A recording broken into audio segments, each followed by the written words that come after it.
Welcome back, everyone. This is HLN News Now. I'm Mike Colanos. Actor Paul Walker's deadly car crash captured at the moment of impact. Take a look at this. Again, there is no sound here, and it's brief, but you can clearly see the moment of impact. It's about 3 seconds into this. We'll play it again for you. And again, it's just surreal to watch this. Investigators at this point, they're focused on speeding as the cause, not drag racing. Walker's good friend and Fast and Furious co-star Vin Diesel, he addressed the crowd of grieving fans last night. Thank you for coming down here and showing that angel up in heaven how much you appreciate it. Yeah!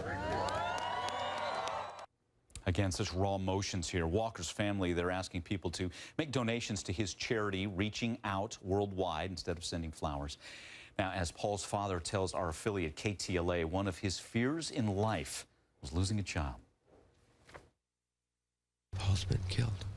It's one of those times where you literally like freeze. I made it a point every time I saw him or my children was to hug them and kiss them.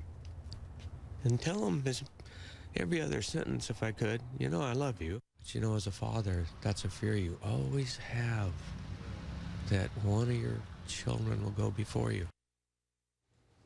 And this is the last picture that he will have to remember his son. It's Paul Walker with Porsche that he died in. Catching up now on what we know so far as we really backtrack here. Paul Walker died with his friend, business partner, Roger Rodas, who was behind the wheel. Both were attending Walker's charity event. Again, it's Reach Out worldwide. Autopsies on the remains are scheduled for today, but dental x-rays will be needed to identify them. This car is identical to the one involved in the crash. 2005 Porsche Carrera GT. Professionals call it a scary car, one that is very hard to drive, top speed, 208 miles per hour, cost $450,000 new. Oil change, $900 alone. So that, that's a powerful, powerful machine here. Joining us to talk a little bit more about this, John Murray, editor-in-chief, alwaysalist.com. Hey, before we go on, it's the first time you and I've had a chance to talk. What was your first reaction when you heard about this? You always are overwhelmed when you hear of young actors dying. I interviewed Paul for the very first Fast and the Furious movie. He was a wonderful guy, really nice, and I knew that he had great camaraderie with his cast members and stuff. So I was really saddened to hear that this happened, particularly during the holidays. Hey, tell me about that. His reputation in Hollywood, from what I'm gathering, and you know better than I, a good guy, pretty down-to-earth guy. No one has a bad thing to say about the guy, and that's what we call the celebration of life. When you have an impact on people, your colleagues, your friends, your family, and they can celebrate you and speak lovingly of you, and they don't have to make things up, that means you had a wonderful impact in life, and you lived your life in a very great manner. And so the fact that Hollywood is celebrating him and has only wonderful memories about him, that's a legacy that we should all want to have. Yeah, you better believe it. Because he had, if you wanted to have that Hollywood persona, he could have. Great-looking guy, these cool movies that he was a part of. But your experience with him was what?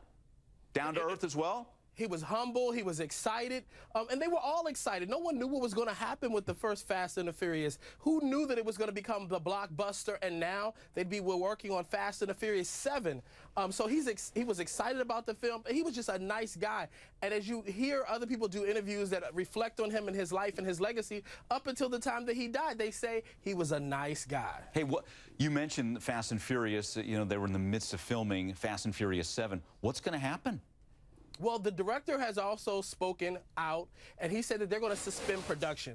Paul Walker was supposed to be in some critical scenes that we're going to shoot this week down in Atlanta, but the cast are all mourning. They're all distraught. We saw the clip of Vin Diesel earlier. We know that Tyrese has also been out to the death site, so they need to take some time to heal. They need to take some time to rewrite the script, and they're just not in the mindset to get together and work and shoot a movie. Yeah, I'm sure. But the movie goes on from what we gather, right, John? Yes, they're going to move forward with the movie. They're just trying to retool, recalculate, and see where they'll go from here. Hey, before we let you go, what about the new movie that will be released that he was on, Ours, about a dad and his daughter trying to get through Katrina? What more can you tell us about that?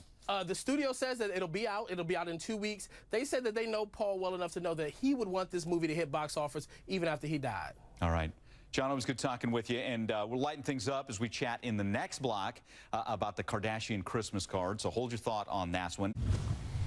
All right, welcome back. Holiday season is here, and while Santa's going over the naughty and nice list, thanks to the elf on a shelf, we talked about that, Everybody's giving out the Christmas cards, right? You get to see your friends and your family, and they show the pictures at the Grand Canyon, wherever. Here's the Kardashian Christmas card.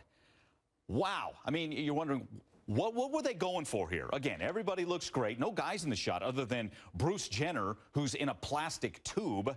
And you're like, what? Somebody said it was like the carnival came to town and everybody left except the Kardashians. And it's even hard to find them. It's kind of like the Where's Waldo bit. But let's bring back John Murray, editor-in-chief, alwaysalist.com. What was the theme here?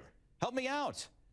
Missing. You hit the nail on the head. The carnival did come to town. This is probably the most real that the Kardashians have ever been, because their family is a walking carnival. They're a circus, and they captured it on their Christmas card. And listen, you know, their reality show stars, they're famous for being famous, but the real reality here is the men in their lives. It's like Survivor. Who's the last one standing? We don't know if Lamar is going to make it another season. Will Kanye be able to get Kim down the aisle? You know, Bruce Jenner's on his way out, but he still landed in the photo shoot. Who knows what's going to happen with the men in this family, but they didn't even include him in the Christmas card. Yeah, and here's the more what we're used to. We got a shot here, the joy to the world, the family photo. We've superimposed some faces on there. More what we're used to seeing, not the bombastic card that we get from the Kardashians, but hey, it's a talker. Well, you mentioned the men. Where are they? Why aren't they in the picture? You've got Rob himself. You mentioned Kanye, Lamar Odom. What gives with that? Listen, they've been having mad problems all year, Mike. Kris Jenner's like, I don't know if half of these guys will be around to make it till Christmas, so let's not even put them on the Christmas card. People will be looking at our card. They'll be talking about our card into the new year. Some of these characters may be gone. Okay, let's even harken back further. We showed an example of what we're more used to seeing. Let's go back. The year 1995. How about that one, John? That's more, even Santa is in on this one, and everybody's all happy. What's wrong with that? Why don't you just go with that again? You know, because that's too normal. They look like a normal family there, Mike. They look like people of substance and people who go to work every day. People who haven't done sex tapes in Hollywood with Ray J. They look like a family, a normal family. Santa Claus, that's just too simple. Yeah. And I thought I was cool last year with Oprah Winfrey on my Christmas card, but that whole circus theme, they topped the cake with that one. Okay, well, we got to talk. You touched on it. Let's go in full with Bruce Jenner himself. In the plastic tube? Well, he's the epitome of plastic surgery, so why not put him in a plastic tube? I mean, here's a guy that a lot of women... That was perfect, right, Mike? You walked right into that one. But no, come on. This is a man who, when he was an Olympic superstar, some of the women thought he was the most handsome man in the U.S., and now he looks like the comedian Paula Poundstone. You can't tell the difference between the two of them. The Paula Poundstone reference. You have outdone yourself with that one, my friend. And there I am. I was trying to conjure up the plastic tube bit. What do you think, John? Have I got it there?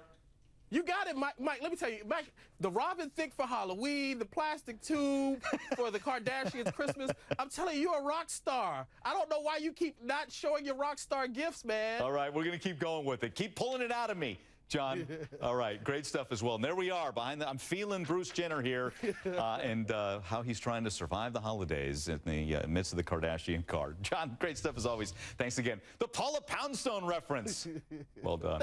Thanks, Mike. All right. Hey.